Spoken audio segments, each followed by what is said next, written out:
Et si la personne que vous aimiez cachait un secret si profond, qu'il pouvait vous détruire? Evelyne pensait avoir trouvé l'amour, la stabilité, un avenir. Mais la nuit de son mariage, une simple blague allait devenir une porte vers l'invisible. Quand la prière devient une guerre, quand la foi déclenche des cris venus d'ailleurs, que faire? Fuir, se taire, ou combattre? Ce que vous allez entendre est plus qu'une histoire. C'est un affrontement entre la lumière et les ténèbres, entre une femme enceinte et un esprit ancien. Restez jusqu'à la fin. Chaque minute vous rapprochera d'une vérité dérangeante.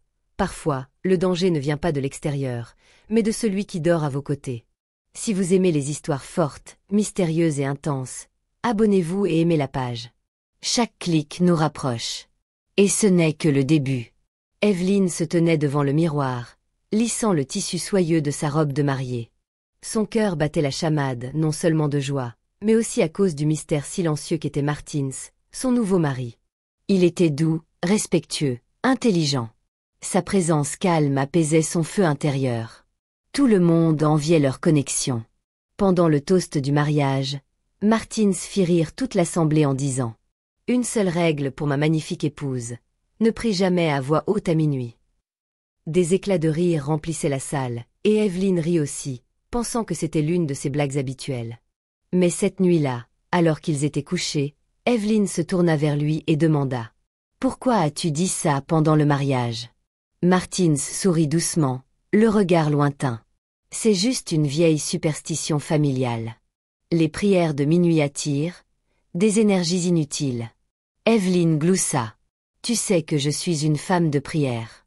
Minuit est le meilleur moment pour combattre dans l'esprit. » Il lui embrassa le front avec tendresse. « Alors fais-le dans ton cœur, chérie. S'il te plaît. » Les jours passèrent, puis des semaines, et Evelyne commença à remarquer un schéma. Chaque fois qu'elle essayait de prier à minuit, quelque chose de bizarre se produisait. La première fois, Martins l'avait soudain attirée contre lui, l'embrassant passionnément en murmurant « Prions avec amour, plutôt. » Elle avait ri et s'était abandonnée à lui. La deuxième fois, il gémit de douleur, prétendant que son estomac se tordait. Evelyne paniqua et oublia complètement sa prière. Une autre nuit, alors qu'elle s'agenouillait pour prier, elle entendit un bruit survenant de la cuisine. En descendant en courant, elle ne trouva rien, seulement Martins dans le couloir, haletant, la chemise trempée de sueur. « Chérie, qu'est-ce qui se passe ?» demanda-t-elle en tremblant. Il la fixa. « Evelyne, je t'en prie, arrête. Je t'avais prévenu. » Mais son esprit ne pouvait pas se calmer. Son amie Esther lui rendit visite un week-end.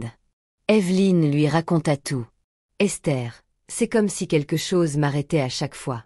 Je me sens bloquée. » Esther plissa les yeux. « Est-ce que Martins prie avec toi ?» « Non, » répondit Evelyne en fronçant les sourcils. « Il dit qu'il prie en silence. »« Evelyne, » dit Esther d'une voix grave. « Cet homme n'est peut-être pas celui que tu crois. » Evelyne rit nerveusement. « Allons, Esther. Il est juste, réservé. » « Réservé ou il cache quelque chose ?» demanda Esther en serrant sa main. « Fais attention. » Evelyne écarta ses pensées. Elle ne voulait pas douter de son mari. Mais le malaise grandissait. Un soir, Martins partit en déplacement professionnel. Seule, Evelyne alluma une bougie et s'agenouilla dans le salon. Minuit sonna. Elle commença à prier. Doucement d'abord, puis plus fort, sa voix s'élevant alors qu'elle parlait en langue. Un vent glacial traversa brusquement la pièce. La flamme de la bougie vacilla violemment. Puis elle entendit le cri de Martins. Elle courut dans la chambre. Il était là, recroquevillé au sol, la chemise trempée de sueur, les mains sur la poitrine. Du sang coulait de son nez. Ses yeux étaient révulsés. « Martins !» cria-t-elle. « Jésus ! Martins !» Elle attrapa son téléphone et appela une ambulance. Ses mains tremblaient alors qu'elle serrait le corps tremblant de son mari. À l'hôpital, les médecins firent test sur test. « Il n'a rien », dit finalement le médecin. « Ses constantes sont stables.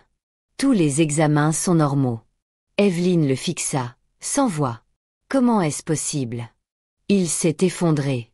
Il saignait. Le médecin haussa les épaules. Parfois, l'esprit nous joue des tours. Était-il stressé? De retour à la maison, Martins restait silencieux. Il évitait son regard. Parle-moi, le supplia-t-elle. Que s'est-il passé? Il était allongé, les yeux fermés. Tu as enfreint la règle. Martins, ce n'est qu'une prière. Non, murmura-t-il. Ce n'est pas juste ça. Le lendemain, Evelyne appela Esther. J'ai prié, et il a failli mourir, dit-elle, la voix tremblante. Esther poussa un cri. Je le savais. Evelyne, il se passe quelque chose de spirituel. Tu dois être prudente. Cette nuit-là, Evelyne ne trouva pas le sommeil. Son esprit brûlait de questions. Quelques jours plus tard, elle tenta à nouveau. Cette fois, alors qu'elle commençait à prier à minuit, une ombre glissa sous le lit. Son cœur se figea. Elle chercha l'interrupteur. Boum! L'ampoule explosa, projetant du verre dans toute la pièce. L'obscurité l'engloutit. Elle poussa un cri. Martins accourut, pâle et tremblant. Que as-tu fait? Gronda-t-il, d'une voix grave, presque méconnaissable. Evelyne recula. J'ai prié. J'ai fait ce que j'ai parfaitement le droit de faire. Je t'ai prévenu. Hurla-t-il. Si tu m'aimes, arrête cette folie avant qu'elle ne me tue. Elle le fixa, le cœur battant. Que caches-tu, Martins? Il détourna le regard, haletant. Ne me force pas à choisir entre la vie et toi. Elle resta figée. Plus tard dans la nuit, son téléphone sonna. C'était sa mère. Evelyne, sanglotait Mama. J'ai fait un rêve. Tu te noyais dans une rivière de serpents. Il y avait du feu tout autour de toi. Arrête de prier. Arrête. Mama, ce n'est qu'un rêve, dit Evelyne en tremblant. Non. Écoute-moi. Quelque chose ne va pas dans cette maison. Prie seulement dans ton cœur, je t'en supplie. Mais Evelyne ne pouvait plus s'arrêter. Elle devait connaître la vérité. Elle devait se battre. Minuit arriva. Elle s'agenouilla à nouveau, les mains levées, les larmes aux yeux. « Père, révèle ce qui est caché », murmura-t-elle, puis elle se mit à parler en langue. Soudain, sa bouche brûla comme du feu. Elle porta ses mains à ses lèvres. Puis elle l'entendit. Un sifflement aigu. Ce n'était pas dehors. Ni à la fenêtre. Cela venait de Martins. Elle se retourna lentement et le vit debout dans l'embrasure de la porte. Ses yeux étaient d'un noir absolu. Un sifflement faible s'échappait de ses lèvres, tandis que son corps vibrait d'une force impie. Evelyne se réveilla en sursaut, le cœur battant comme des tambours de guerre. L'air dans la pièce était lourd, presque humide. Un silence étrange enveloppait tout. Elle se tourna vers Martins. Il ne bougeait pas. « Martins » murmura-t-elle. Pas de réponse. Ses yeux s'écarquillèrent d'inquiétude. Elle se pencha et toucha sa poitrine, puis retira brusquement la main en poussant un cri. Sa peau était brûlante, comme si elle avait touché du feu. Des larmes lui montèrent aux yeux. « Jésus! S'il te plaît, non !» Elle attrapa son épaule et le secoua. « Martins! Réveille-toi !» Soudain, son corps se contracta violemment et il aspira une grande bouffée d'air. Ses yeux s'ouvrirent d'un coup, brillant brièvement d'un jaune terrifiant. Evelyne recula, paniquée. Il s'assit, cligna des yeux rapidement, puis s'essuya le front comme si de rien n'était. « Que s'est-il passé ?» demanda-t-elle en tremblant. Martins sembla confus. « Je ne sais pas. J'ai juste perdu connaissance. » Ta peau brûlait, tes yeux, murmura-t-elle. « De quoi tu parles ?» répliqua-t-il sèchement. « Je vais bien. »« Non, tu ne vas pas bien. Quelque chose ne tourne pas rond, Martins. Et je vais découvrir ce que c'est. » Elle quitta la maison avant qu'il puisse la retenir. Evelyne se précipita à l'église. Elle n'appela pas. Elle n'attendit pas le culte. Elle avait besoin de réponses. Son pasteur, un homme doux mais perspicace nommé Pasteur Dick, l'accueillit dans son bureau. Elle déversa tout, la prière interdite à minuit, les réactions violentes de Martins, le sifflement, la peau brûlante. Pasteur Dick écouta en silence, les yeux fermés, les mains jointes. Quand elle eut terminé, le silence s'installa. Puis il ouvrit les yeux et parla doucement. « Tu as épousé un enfant serpent. Le sang d'Evelyne se glaça. Quoi? Tes prières sont en train de brûler les écailles de son corps. Il lutte contre ce que tu réveilles. Si tu complètes 21 nuits de feu, il mourra, ou sera délivré. Elle eut du mal à respirer. Mourir? Pasteur Dick hocha la tête. Oui. Mais sois averti, les siens ne meurent jamais en silence. Evelyne rentra bouleversée. Mais déterminée. Cette nuit-là, elle s'agenouilla à nouveau à minuit. Elle commença à prier. Dès que ses lèvres s'ouvrirent, un vent hurla dans la maison. La lumière de la cuisine clignota. Un grand fracas retentit. Elle courut à la cuisine. 3 lézards glissèrent sur le comptoir, sifflant. L'un d'eux s'arrêta et la fixa, ses yeux presque humains. Elle l'écrasa avec un balai, criant dans l'esprit. La nuit suivante, du sang dégoulinait des murs de la salle de bain. Evelyne le fixa, horrifiée, la bouche sèche. Elle essuya avec un chiffon, mais d'autres traînées apparurent, formant des mots qu'elle ne comprenait pas. La 4e nuit, elle descendit et trouva un serpent. Un mamba noir adulte, enroulé sur le canapé. Il leva la tête, siffla, et prononça son nom. Evelyne. Elle hurla. Saisit une bouteille d'huile d'onction et la versa sur le serpent. Il disparut dans un nuage de fumée noire. En se retournant, elle vit Martins sur les escaliers, le visage livide. « Tu provoques quelque chose que tu ne comprends pas, dit-il. « Je comprends plus que tu ne le penses, répondit-elle en serrant sa Bible. Martins s'affaiblissait chaque jour. Sa peau perdait sa couleur. Il parlait à peine. Il ne mangeait plus avec elle. Il fuyait son regard. Mais la 9e nuit, Evelyne faillit mourir. Elle allait boire une tasse de thé quand quelque chose lui dit de s'arrêter. Elle la sentit amertume. Elle la renversa, et vit des poudres de somnifères en train de se dissoudre au fond. Elle le confronta. « Tu as essayé de m'endormir de force ?» Martins ne répondit pas. « Pourquoi tu me fais ça ?» cria-t-elle. « Tu n'étais pas censé prier. Tu étais censé m'aimer et obéir. » 2 nuits plus tard, Evelyne commença à vomir une substance noire, épaisse, collante, nauséabonde. Elle rappela Pasteur Dick. Il vint avec une équipe de prière.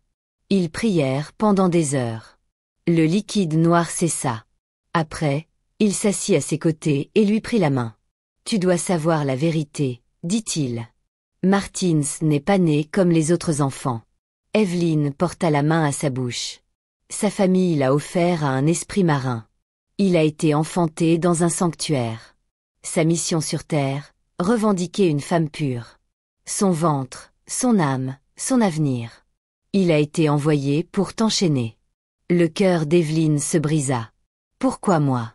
murmura-t-elle. « Parce que tu portes la lumière, » répondit le pasteur. « Et les ténèbres cherchent toujours à éteindre ce qui brille. » Evelyne fondit en larmes. Puis elle se souvint de quelque chose. Son retard de règles. Le test qu'elle n'avait pas encore fait. Elle courut à la pharmacie, acheta un test et l'utilisa dans les toilettes de l'église. 2 lignes roses. Elle était enceinte. « Non, non, non, non, » murmura-t-elle, les genoux fléchissants. Cette nuit-là, elle ne pleura pas. Elle ne pria pas. Elle fixa le plafond, les mains sur son ventre. « Seigneur, que dois-je faire ?» chuchota-t-elle. Minuit sonna. Elle se rendit au salon, s'agenouilla, et éleva de nouveau la voix en langue. Alors qu'elle priait, elle entendit des pas. Martins se tenait dans l'embrasure, torse nu. Sa voix trembla. Son torse. Il scintillait sous la lumière de la lune. Et pour la première fois, elle le vit. Des écailles. Fines mais bien réelles descendant de sa clavicule jusqu'à son ventre. Il s'avança. « Si tu prononces un seul mot de plus cette nuit, » dit-il froidement, « ce ne sera pas pour moi que tu prieras. » Sa voix se fit plus grave, presque un sifflement. « Ce sera pour ton enterrement. » Evelyne ne dormit pas. Elle ne le pouvait pas. Ses yeux restaient fixés sur l'horloge alors que minuit approchait. L'air dans la maison semblait plus lourd que d'habitude, chargé de quelque chose d'invisible. Elle repensa à la menace de Martins. « Ce sera ton enterrement. » Elle repensa aux écailles qui se formaient sur sa poitrine. À son enfant à naître, grandissant en elle. À la substance noire qu'elle avait vomie. À l'avertissement du pasteur Dick. Et elle prit une décision. Elle n'allait pas s'arrêter. L'horloge sonna minuit. Evelyne tomba à genoux. La Bible dans une main, l'huile d'onction dans l'autre. Père, au nom de Jésus, commença-t-elle, la voix montant. Je viens contre tout esprit impur dans cette maison. Je réclame ton feu. Alors qu'elle priait, un vent hurla violemment. Les rideaux claquaient comme des voiles. Le sol tremblait sous elle. Soudain, les fenêtres explosèrent. Des éclats de verre tombèrent au sol comme des diamants. Un rugissement assourdissant résonna dans toute la maison. Martine hurla depuis l'étage un cri inhumain. Douloureux. Animal. Terrifiant. Elle se précipita vers le bruit. Martins flottait dans les airs. Son corps se tordait de manière anormale. Ses veines brillaient sous sa peau. Arrête. Rugit-il, mais ce n'était pas sa voix. Puis Evelyne le vit. Sa vision se troubla alors que la pièce se déformait. Et devant elle apparut un serpent monstrueux, aussi grand que le plafond, enroulé et hideux avec le visage de Martins. Ses yeux brillaient. Il parla. « Tu as du pouvoir, siffla-t-il. Alors je te propose un marché. » Evelyne se figea. « Laisse-moi vivre dans l'enfant. Épargne Martins. Il sera libre. Mais si tu me brûles encore, je partirai. Et j'emporterai ton enfant avec moi. » Des larmes roulèrent sur les joues d'Evelyne. Sa main se posa instinctivement sur son ventre. « Pourquoi mon enfant ?» murmura-t-elle. « Parce qu'il est le réceptacle. Tu es la porte. L'enfant est le prix. » La pièce trembla. Elle tomba à genoux, en sanglots. Le serpent s'approcha, rampant. « Dis oui, Evelyne. Sauve-les tous les deux.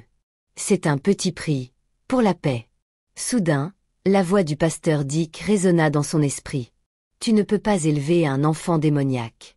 Tu dois choisir, ta prière ou ta paix. » Evelyne se releva, tremblante. « Je choisis Dieu, » chuchota-t-elle.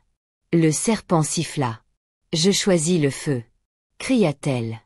Alors elle pria comme jamais auparavant. Les murs s'embrasèrent sans brûler.